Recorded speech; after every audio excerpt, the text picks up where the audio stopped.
বিশ্বাস করো, একদম সময় নষ্ট করব না। আমি জানি না তো তোমার হাতে সময় আছে না আমার হাতে সময় আছে। মাত্র 1 মিনিট, এই 1 মিনিটেই দেখা যাক না নতুন কি শেখা যায়, নতুন কি ইনফরমেশন পেলাম। চারদিকে কত কিছু তো ঘটছে এই ওয়ার্ল্ডে। দেখি এখন কি জানা যায়।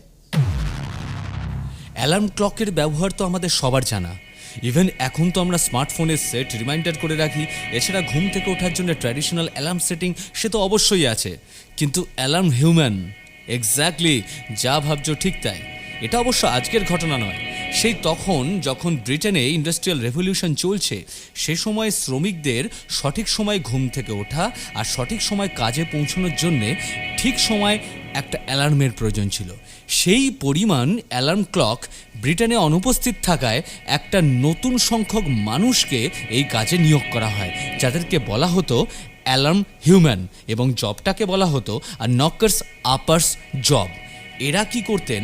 এরা সঠিক সময়ের মধ্যেই ওই সমস্ত শ্রমিকদের বাড়ির দরজায় পৌঁছে যেতেন।